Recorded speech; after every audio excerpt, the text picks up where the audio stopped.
Hello, it's me, your friendly neighborhood witch, Scara, damsel of the doomed. Well, friendly sometimes. Depends on when you catch me. It depends on the mood of the day. Right now, we'll go with friendly, okay?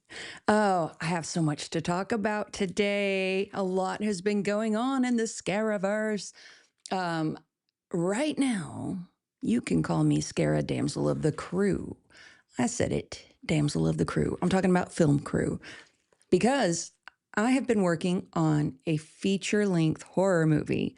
It is a 2 week shoot, which is daunting as far as like getting as much as we need to get done in 2 weeks. But it's an amazing crew.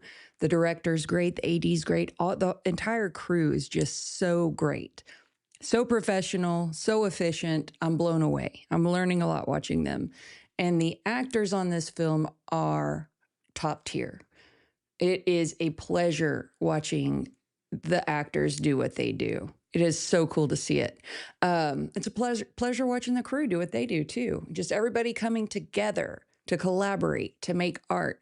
Everybody is under the director who has to make the final decisions, who has to push forward and keep everybody together. Watching all of that is really excellent.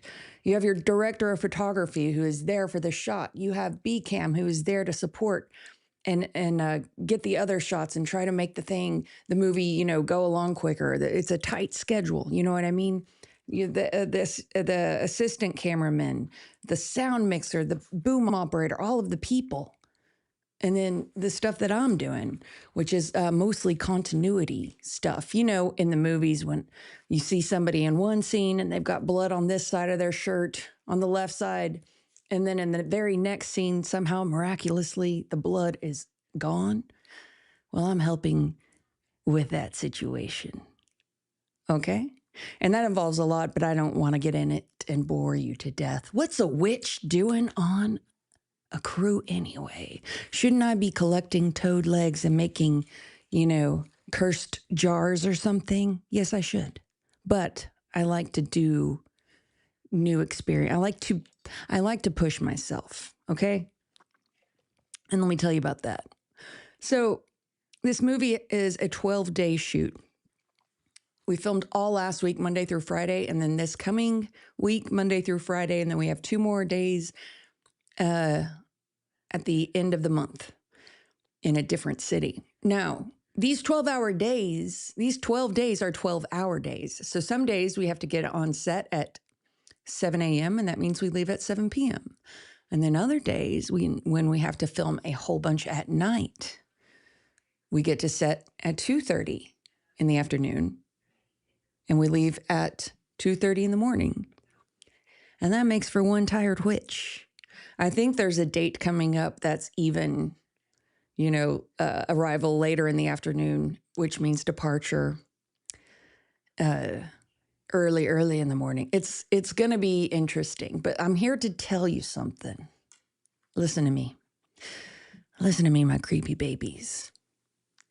Not enough of you are doing hard shit. Not enough of you are putting yourself outside of your comfort zone often enough. Not enough of you are. Do harder shit. Do hard shit. That is not just for the podcasting bros, that statement. That's for everybody and anybody. What it means is you need to, this is what I do, and this is what I like to do. This film set that I'm working on, in the position I'm in this capacity with these professional crew members, okay, is a sink or swim situation. It's baptism by fire. You know what I mean? Like, I plopped myself on set. I knew a little bit, and I'm having to learn a lot very quickly. And that's scary. That is stressful and very scary. But I push myself to do those things because it builds resilience. All right? Because it's the way I can achieve personal growth. I like to be uncomfortable in my surroundings sometimes. I like to be uncomfortable in a position sometimes, figuring out, like, well, how am I going to do this or that? And you know where I think it started? This is weird, but I think it started um, in seventh grade. I started a new school, and uh, almost everybody, it was a small school, and almost everybody was in band. And so we didn't have a lot of money growing up. So I went down the street to my friend's house. She went to a different school, and she used to play clarinet. She still had one. I took it from her, asked her if I could use it for school. She said yes. And I joined band, not knowing a lick of clarinet. They put me in a little group for 2 weeks. They had the regular band, and then in a separate room, they had the new musicians. And they taught us the basics, just very, very, very basics of how to blow air through our instrument, what a scale was. Where do you put your fingers? How do you put your reed on? Very basic stuff. The basics of reading sheet music. And this was 2 weeks. And then they plopped us in the band with the rest of the kids. And I will never forget the band director at the time, Mrs. Peterson. She had an unfortunate mole on her face. But anyway, Mrs. Peterson was nice. And I don't know why I have to mention the mole. I just remembered it. It popped up in my head. That was her. She was a kind woman with a mole on her face. Mrs. Peterson said, "We've taught you all we can in this short period of time, and that's unfortunately all the time we have for you. It is now sink or swim."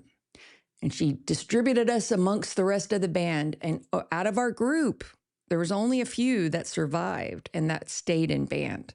And the rest of them dropped like flies because I don't know, they couldn't do it for whatever reason. But I did it. And I remember the feeling of achieving that was like none other. And I was very shy back then, but I was so proud of myself for doing hard shit. Okay?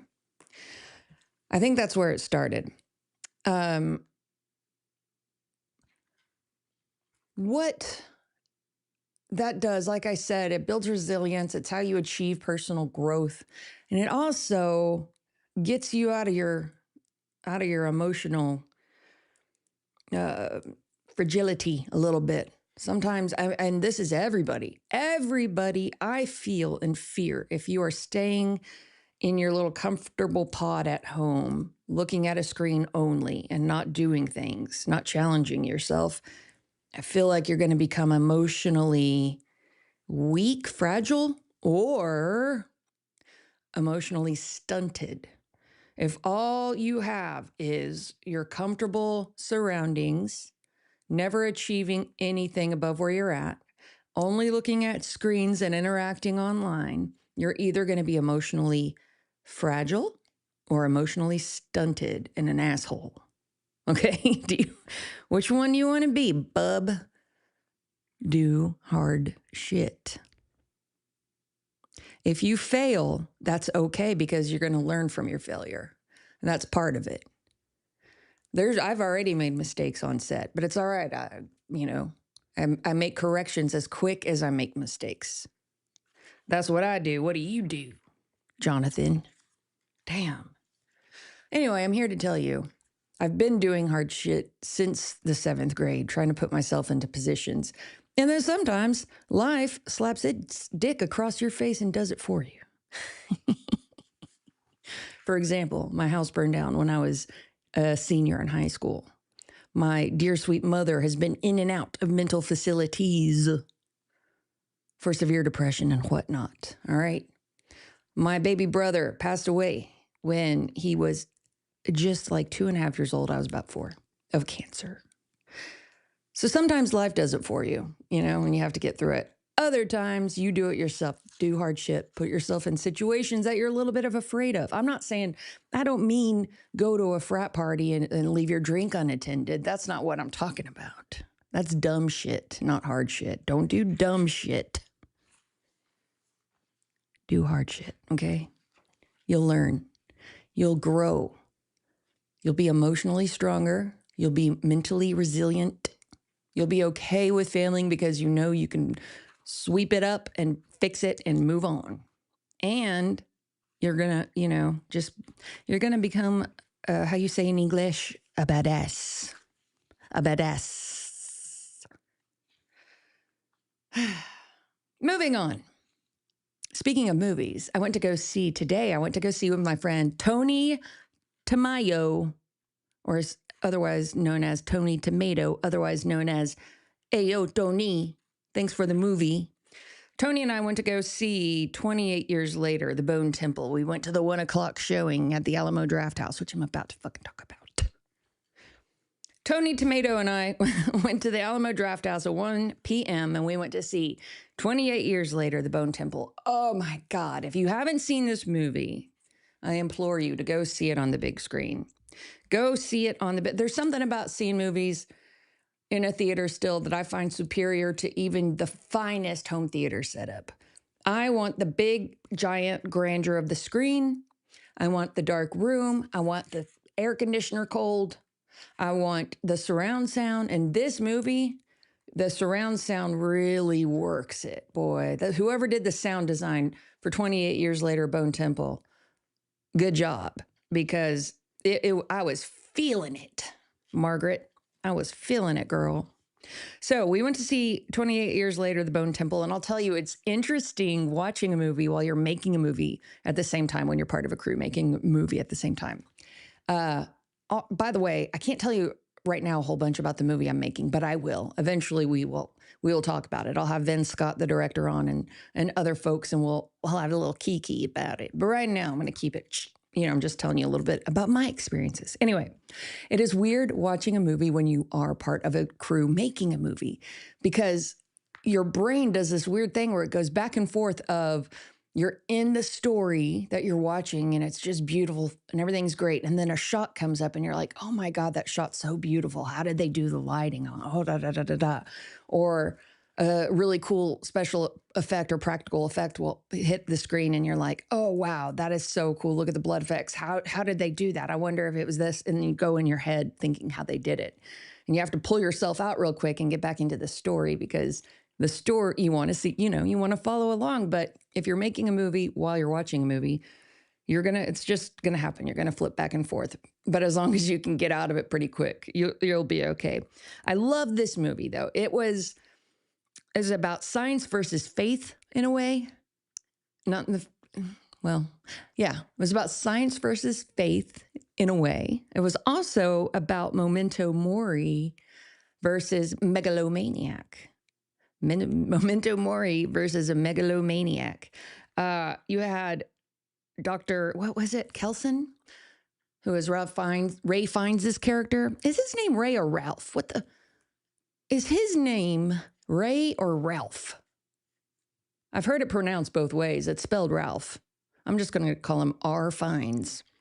You had him, you had Spike, you had Johnny Crystal, and you had Samson were the leads in this movie, those characters. And it was really Dr. Kelson and Jimmy Crystal. Did I say Johnny earlier? I meant Jimmy Crystal. Jimmy Crystal were the two main dudes in this one. And wow.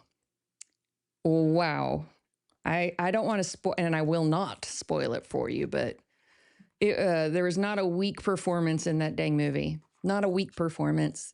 Everything was good. And I think they're leaving room for more. I do. And I hope they are, because I have questions and I would love to see more of that. And this one was directed by, I wrote her name down. Nia DaCosta, a female director. And she's like, wow, amazing. She did such a great job. There are a few scenes in 28 Years Later, The Bone Temple, that had me laughing out loud. There were scenes that had me pumped, like seriously, like, yeah, like that. And then there were emotional scenes. This movie takes you through it. It takes you through it. And it's great part 2 to 28 Years Later. This franchise actually might be it is one of my favorite franchises. I'm just going to say it, with the exception of, what was the one that went astray? 28 days later, 28 weeks later, then 28 months later. I think it was that one, the third one. That one was not so good. We pretend that one doesn't exist. Sometimes you have to do that with the franchise. There's always a few stinkers in a franchise anyway. Um, let's see. Yeah. Okay. So I went to go see this movie with my friend Tony Tomato at the Alamo Drafthouse. And I don't know if you're aware. Do you have an Alamo in your town?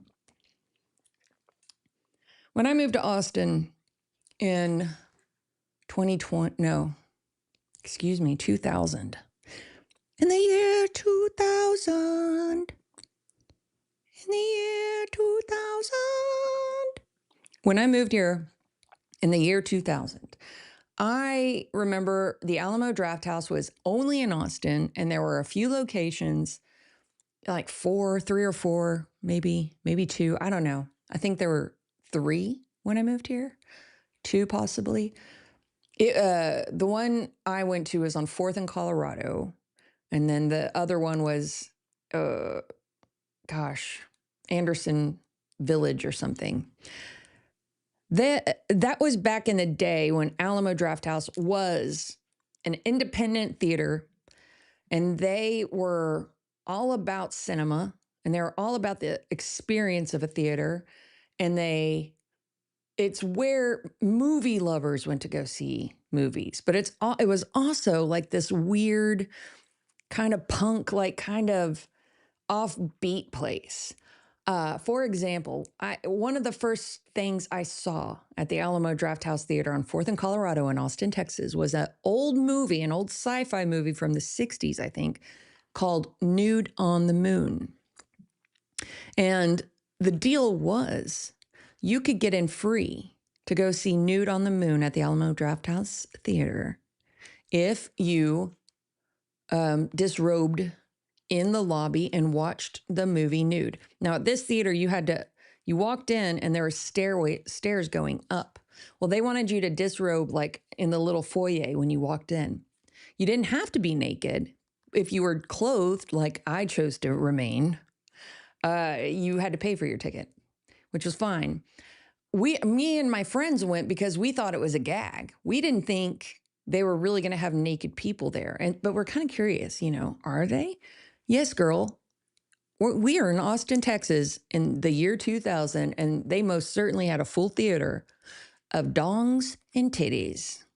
And I will never forget two things. One, when there are people walking up those stairs ahead of us naked, and you do not want to be behind a 60-year-old man naked walking up the stairs. That's number one. Okay, keep your distance. Number two, the good folks at the Alamo Drafthouse put plastic on the seats of those that were sitting down who were not wearing any clothing. They put plastic on the seats, like a plastic seat cover, to spare everyone from the pubes and whatever might be leaking out of whatever orifices. Oh, and number three, if you were going to go there thinking you were going to see some, hot cha-cha, good-looking naked people, you were wrong. You're dead wrong. I think people that like to be nude in public, it's a weird phenomenon. It's a weird mental thing. But I can assure you, none of them were fitness models, okay? None of them were centerfolds. None of them were on Men's Health magazines. None of them looked like that. They all just looked like your dad. You know what I mean? They just looked like your weird uncle who drank beer too early in the afternoon. That's who they looked like. It wasn't attractive. But I got to say that I went and saw a movie with a bunch of naked people. And in the movie, there was also naked people. No dongs, though, just titties. I don't think there was dongs. Probably not. Probably no dongs. Anyways, what was I saying? Oh, yeah. So that's how the Alamo Drafthouse used to be. Dongs and titties on a Sunday night. And they would show all sorts of movies. You could see almost anything in an Alamo Drafthouse Theater. They had, the studio movies, but they also had independent movies. They had, what was that? They had that one cartoon festival. I want to say it was called Mike and Ike's, but it wasn't. Maybe it was. Terror Tuesdays.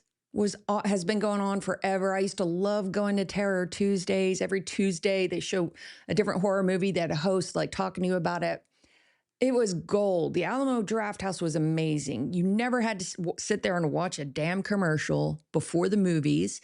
They always had amazing pre-show entertainment where they would take different clips of different movies that related to whatever movie it was you were about to watch, and to get you in the mood and in the vibe. And whoever put those together and edited those, wow, you did a great job. Amazing stuff. This was the Alamo of yesteryear, okay? It was fantastic. Speaking of, they had Fantastic Fest, which is one of the biggest film festivals, genre film festivals, still going strong. But here's what done happened at the Alamo Drafthouse Theater. In 2000, what was it? When did we have freaking COVID-19? 2020? The industry, the theater industry, the movie industry at large was hit hard at that time, right? Everybody suffered. And I still get mad about that. I'm not going to go into it, but everybody suffered.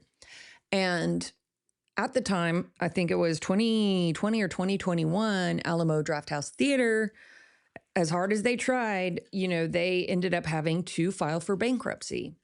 And then Tim League, who was the chairman, CEO, owner, proprietor, main dude at Alamo Drafthouse Theater, Tim League was the one that brought it to us in its most beautiful form.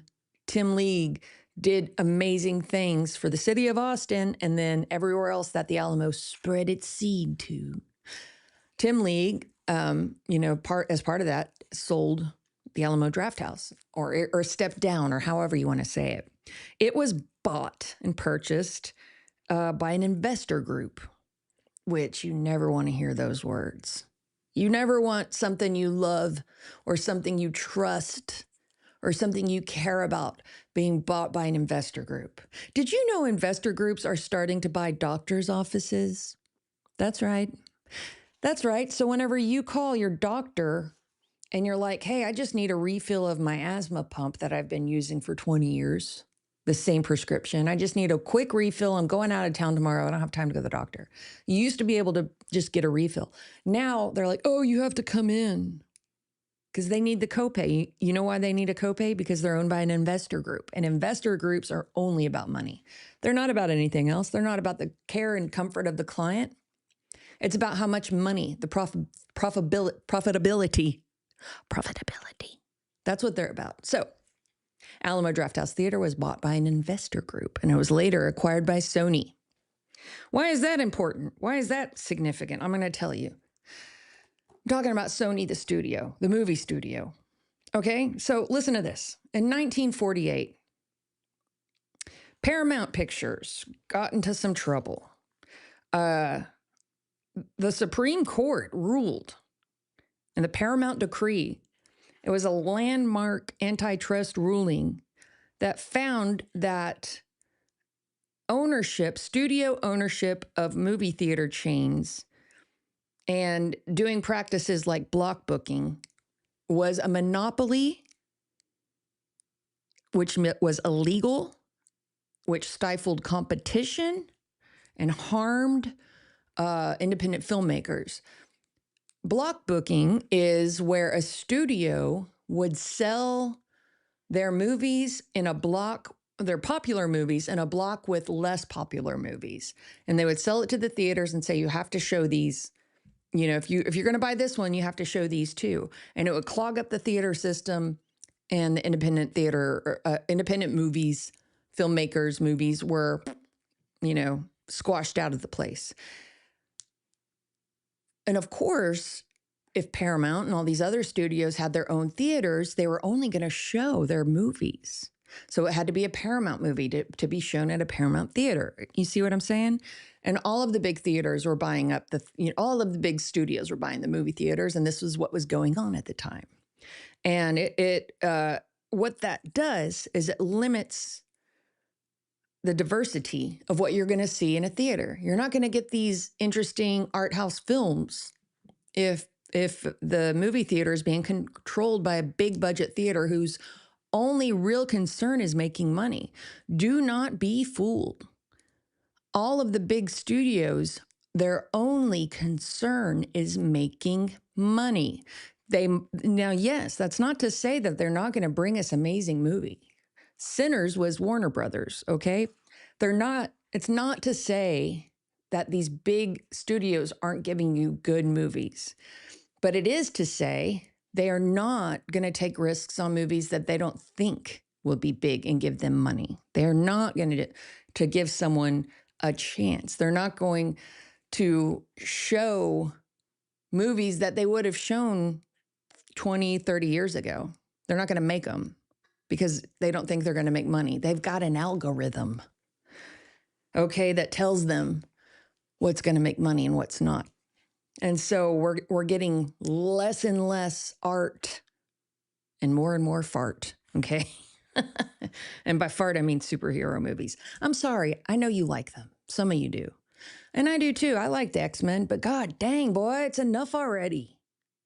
Just go back to reading your comics, Dwayne. Just read them. Fuck, I want to see What's Eating Gilbert Grape again, you know? I want to see those kinds of movies again. Okay, back to it. So back in 1948, the Supreme Court ruled that that was bullshit, that studios could not own movie theaters, especially chains. And that was a million bajillion years ago, 1948. Well, in 2020, the Department of Justice argued that the market had changed drastically, what with television and streaming internet things, Netflix and all of that, and that the ruling really wasn't pertinent anymore, and the rule was lifted. Enter Sony acquiring the Alamo Drafthouse Theater chain, and here we are. And here we are. And what's going on? I'm going to tell you what's going on with that. First of all, what's this one guy's name? Hold on. There's this freaking guy. When is it? When is it? When you have shoulders, oh, it's another. I wrote some notes. I'm looking through it. I don't remember this guy's name. His name's like Michael Custard Butt or something. I'll find it. Anyway, he's the head of the Alamo now since Sony acquired it. Here it is, Michael Custerman. Did I say Custard Butt? I apologize, Mr. Custerman. I couldn't find your name on the page of my notes, Mr. Buttman. Mr. Custerman, Michael Custard Butt. Michael Custerman is the head now. He's in charge of the Alamo Drafthouse. And okay, since he's been there, listen to this. I have the season pass at Alamo. I cannot remember how much I pay for that. But what that's supposed to get you is unlimited, movies or whatever, that you could buy, which is great. You pay a fee and you get to see however many movies in a month or something like that. And there used to be like a small little convenience fee or something like that because you had to buy it. You have to buy the tickets on the app when you're part of this thing. Can I just explain to you today? Today, the Dolby Alamo surcharge was $1.99. The convenience fee was $4.38. The tax on this was $1.63. And that in and of itself is $8. So even though I've already paid for the season pass, I'm paying another $8 to use their app that I have to use. That's mandatory, I believe. I don't think I can go in and get a ticket regularly if I'm a season pass person. I'm pretty sure it has to be on the phone. Even if it doesn't, that's bullshit. Secondly, I bought my friend's ticket on my app because I wanted us to have seats together. So there was one ticket price on my selection here. So the cost of admission for a matin frickin' A these days at the Alamo Drafthouse Theater in Austin, Texas is $13.49. Add the $8 and all the bullshit fees, and just for one ticket, that's $21.49. One matinee ticket. Excuse me? Excuse me? First of all, I've been looking at the wrong camera this whole time. I can't see shit. Sorry about that. If you're watching on YouTube, sorry. But excuse me? $21.49. And then it gets worse.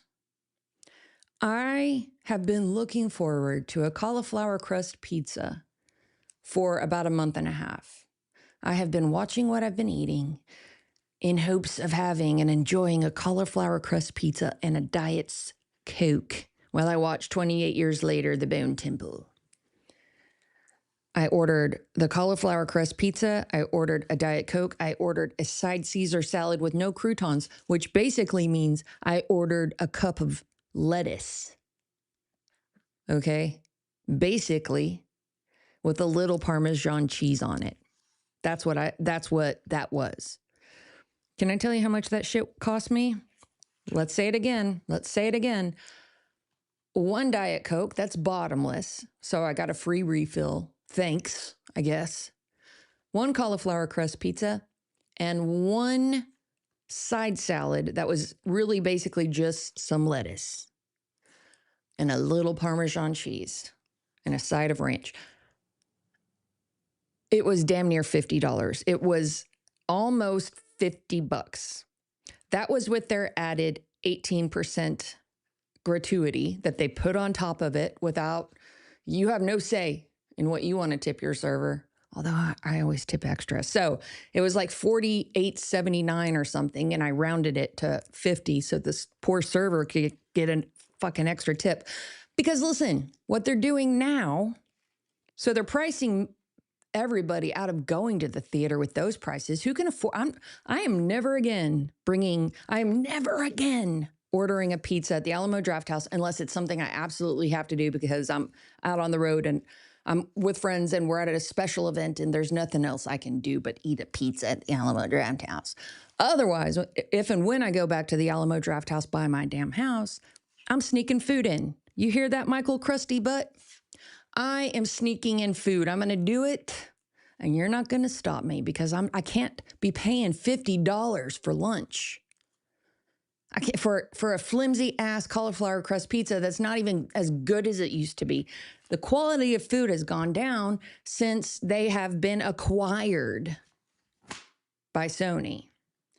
And now what they're doing, the final straw, they are implementing QR code ordering at the Alamo Drafthouse Theater. This is fundamentally going against their no phones policy in the theater. And I know what some of you are going to say. You're going to say, oh, but they're only doing the QR codes before the movie starts. And then once the movie starts, you order the old way with the paper and the waiter. Why don't they just keep it like that, Lisa? Why don't they just keep it like that? Why do they got to change it? What's the point? What are they doing? I'm going to tell you what they're doing. Remember, investor groups, it's about the bottom line. When you have shareholders, the CEO's job, Michael Custerbutt's job, is to make sure those shareholders get the money, get as much money as they can, and that they improve and continue making more and more money every quarter. That's their job. That's their job. So what they're going to do, I bet you anything, is for now, the QR code is before the movie. For now. And then it's like, oh, okay, you can order with your pen and paper when the movie's on because we don't want you getting your screens out because we're the Alamo Drafthouse. And that's one of our founding tenets. And that's one of the reasons why everybody loves us is because there's no talking or texting or looking at your phone during the movie. That's how it's going to start.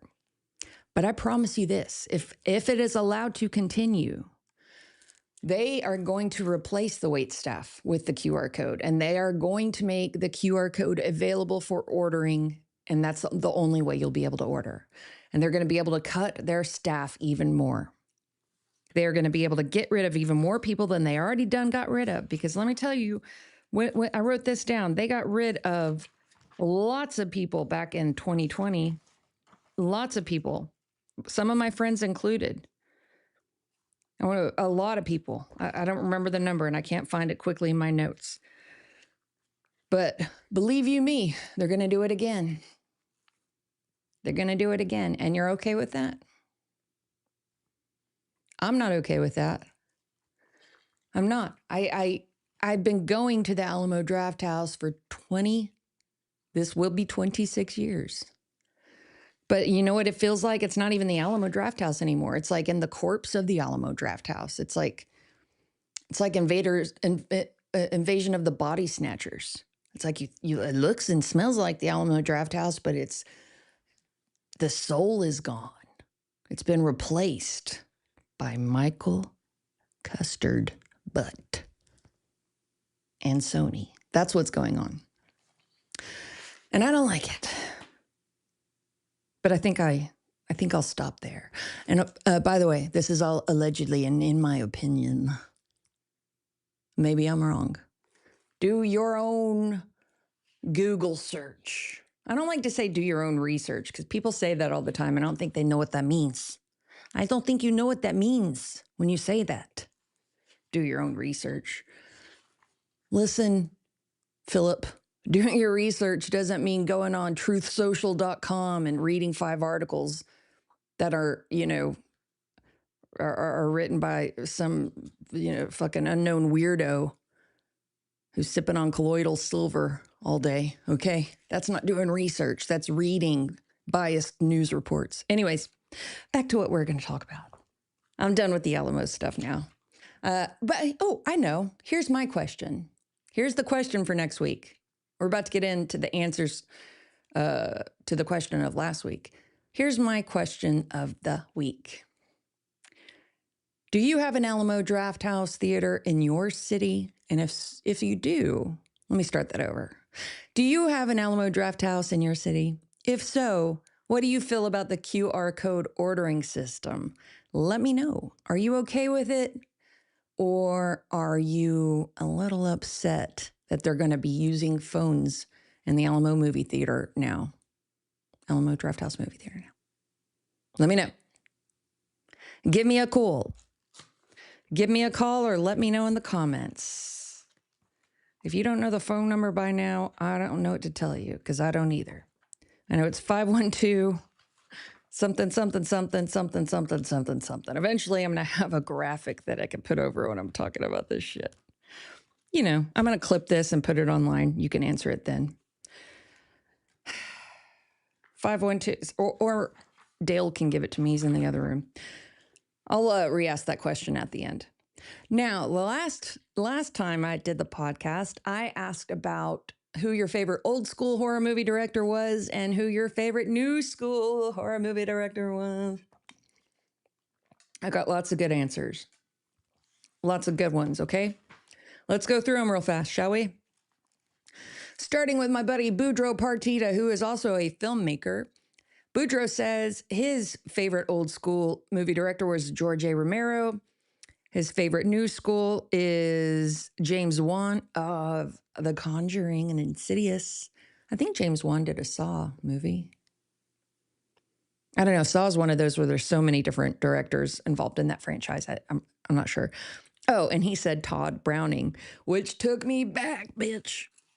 Todd Browning did Dracula, 1931. But what I like Todd Browning for is his movie Freaks. If you haven't seen Freaks, if you don't know this, we accept her, one of us, we accept her, one of us, gobble, gobble, one of us, we accept her, one of us. If you don't know that song, then you've never seen Freaks. Freaks is about a circus sideshow, and it's so good. And I didn't know it, but Todd, I remember looking it up because it is an old movie, 1932. And I saw it a long time ago, and I've seen it a few times since because it's so good. And Todd Mr. Browning, the director, used to work in the circus. So that's why it's so good. If you saw American Horror Story Freaks, there was a lot of it that was heavily based off of the characters in Todd Browning's movie Freaks. So that's a little something for you. That's Boudreaux's choices. Then we have our good old buddy, Dr. Abominable, who does the Scary Scream Theater graphics, video graphics, and like the flyers and the Instagram posts and whatnot. Dr. Abominable answers that Mario Bava is his favorite old school guy. He loves the atmosphere that Mario's able to achieve. Mario, of course, Bava did what Black Sunday, Black Sabbath, Bay of Blood, all of those Italian giallo movies. He was one of the masters, maybe the master of that genre. And then he says Coralie Farja. She is one of his favorite new school directors, of course, from The Substance. And he said Amir Poor. Is that how I'm saying? No. Anna Lee. Boy, I write too messy. Amir Poor. Amir Poor. Oh, thank you, Del. That's the phone number. I'll give that to you later. Anyway, I didn't know who that was at first off the bat. So I did a quick Goog. I did my research. And by research, I mean I Googled her name. And it's the director who did A Girl Walks at Home Alone at Night, which is a really cool vampire flick. If you haven't seen it, check it out. So good job. Good job on those. Okay. Douglas MacAngus. What a name. Douglas MacAngus. Heed pants new. Douglas MacAngus says his old school favorite is Cronenberg. His new school favorite is, and you know David Cronenberg. Yeah, he did The Fly for one with Jeff Goldblum. He did, and Gina Davis. He did The Fly. But he's done so much, and all of his films are body horror. Like nobody does body horror like Cronenberg. Body horror, where the body is horrific. There's body shit going on. You're disintegrating, you're mutating, you're changing. Things are going in you, things are going out of you. That's body horror. That was his favorite old school. His favorite new school is Mike Flanagan, Jordan Peele, Robert Eggers, Del Toro, and Ty West. Flanagan, Midnight Mass, Fall of the House of Usher, all of those shows, very good, very good. Of course, Eggers with Nosferatu. What was the Viking one? The Lighthouse, all sorts of good stuff. And I can't wait to see his werewolf movie. Tony Tamayo, or Tony Tomato, as I've been calling him all episode. He said his favorites are, for old school, Wes Craven and John Carpenter. And new school, he's going to go with Eli Roth. All right. Mark de la Bestia. Now, I always pronounce, in my head, Mark, I always pronounce your name de la Bestia. But I think it's Bestia. But you're a beast, you know what I mean? Let's see. This little guy right here, this little demon in the background, if you're watching, Mark made that. He's an artiste. He says his favorite old school is Leo Fulci and Todd Browning. Another Todd Browning, again, Freaks, Dracula. And his favorite new school is Sam Raimi and Jordan Peele. Wait a minute. Your favorite new school is Sam Raimi? I would consider Sam Raimi of The Evil Dead to be old school, but maybe I'll let it slide since you did this cool little creature guy. Fulci, the only thing I think I've seen is Zombie 2 from Fulci. I'm going to have to dive back into that. I think Dr. Abominable also likes Fulci.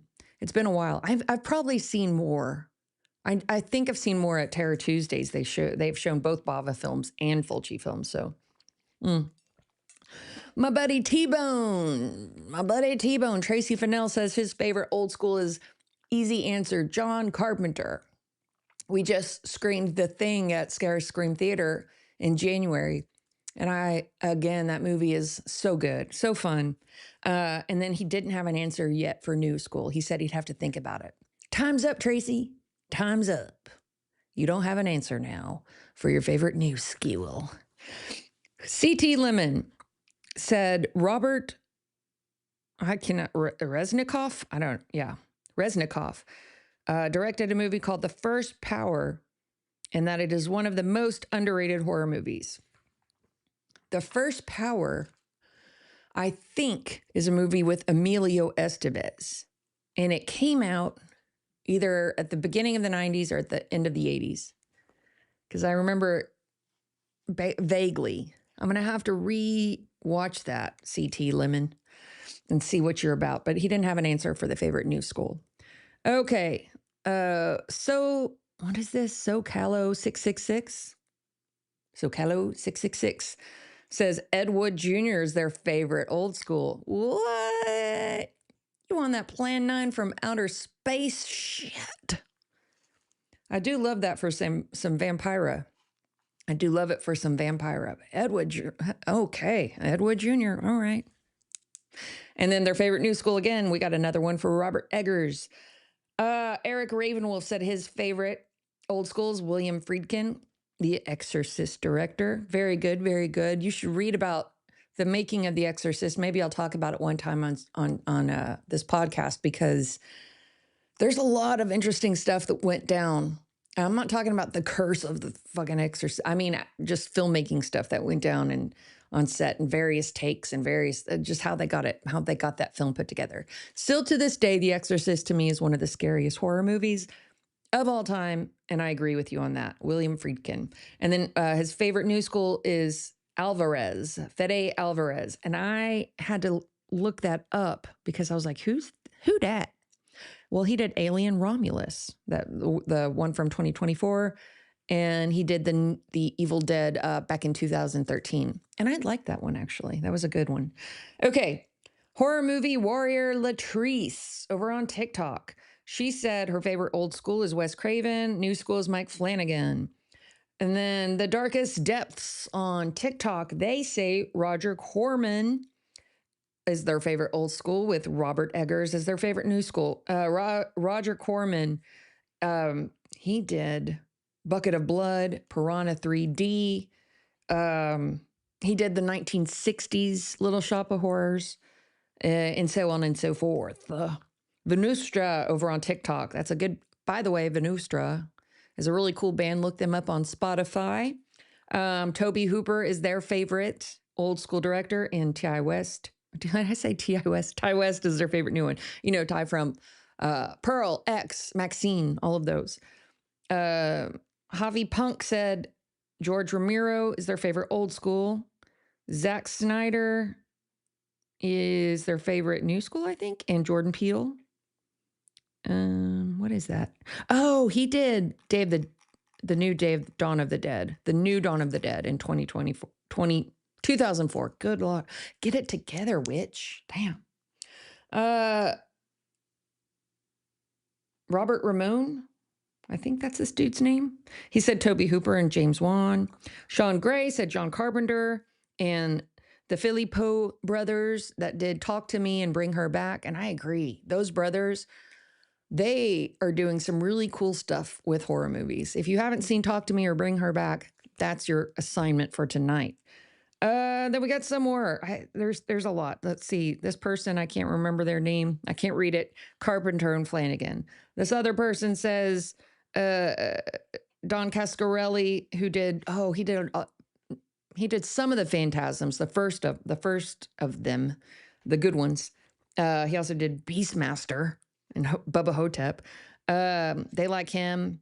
They like John Carpenter. For the new school, they like James Wan, Damien Leone, who did Terrifier, and Panos Cosmatos, who I had to look up because I was like, wait a minute, it sounded vaguely familiar. Well, here's why, because he did one of my favorites, Mandy. Have you seen Mandy with Nicolas Cage? Girl, it's like, you know those old vans in the 80s, like the Good Times vans, and they would have those murals on the side, like real heavy metal looking murals of like women in chainmail with swords fighting some kind of tiger with a falcon head. That's what Mandy was like. It was like that. Okay. And there's a few more, but it's, it's pretty redundant at this point. I would say that everybody's favorite old school horror movie director, from my notes, from what you guys are saying, is John Carpenter. That's the most popular one in my notes, all right? Okay, so let's try this again. I'm going to... Sorry. I just got You would think I would have my own phone number memorized by now, but I don't. All right. Do you have an Alamo Drafthouse in your city? If so, what do you think about their new QR code ordering system? Give me a call at 512-710-8766 and let me know what you think about the new QR code ordering system that is violating the no cell phone use during the movie at Alamo Drafthouse Theater. Let me know. Maybe you like it. Maybe you don't. 512-710-8766. Okay. Now that that's done, we're getting ready to come to a close. Let me tell you about a little upcoming dates. Now, you can always go to the Scara Damsel of the Doomed website to see what I'm up to, where I will be performing with my band, The Immortals, what murder mysteries I might have going on, the dates for the Scara Scream Theater, etc., etc., etc. Or, I'm going to tell you right now that the next Scara Scream Theater, it's usually on the first Sunday of every month out at Doc's Drive-In Theater, but this month I had to bump it. So it will be on Sunday, February 8th is the next Scara Scream Theater. And that's our Valentine's Day one, which traditionally I have always shown a vampire movie during the February Scream Theater. And I'm not going to break tradition this year. Ain't no way, ain't no how. That is Sunday, February 8th. Then the Immortals will be headlining Nosferatu Festival here in Austin, Texas. That's my band, The Immortals. If you want to know what it looks like when a witch leads a band of vampires in punk music silliness, come out and watch us. Headline Nosferatu Festival. That's happening February 27th through March 1st. Get your tickets now at nosferatufestival.com. And then we will be playing on the 28th. Nosferatu Festival is taking place at Kick Butt Coffee during the night. That's where all of the bands will be playing. And during the day, you can hop on over just basically across the street to the Holiday Inn Midtown and check out the fine array of curated vendors and artists that they have showing their wares. And I'll be there most of the time. Checking out the music and checking out the vendors and all of that. I love a good horror convention. That's Now, how do you say Nosferatu? That's going to be my next question. I pronounce Nosferatu like that. Nosferatu. Some people say Nosferatu. Nosferatu. I say Nosferatu. I don't know. I've looked it up a long time ago, and both are acceptable. Okay? So don't correct me anymore. Or ever again, or even for a first time. But you can tell me how you say it if you want, how you pronounce it. In no, like as in the negative, the opposite of yes, Nosferatu, or Nosferatu, like nostril. How do you say it? If you're watching on YouTube, what do you think about this little sparkly number I got going on? Can you hear this? If you're listening, listen to this rhinestone ASMR. I'm draped in rhinestones right now, baby. Let's see. Does this say, I don't know how long we've been doing this. We've been doing this a while. I'm going to go ahead and wrap her up. We've talked about a lot today, haven't we? We talked about making movies and watching movies.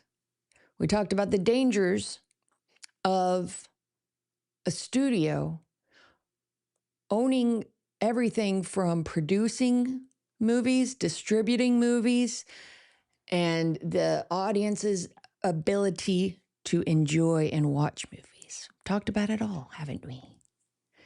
We've discussed Tony Tomato and Michael Custard Butt. Custard Butt. Crusty Butt.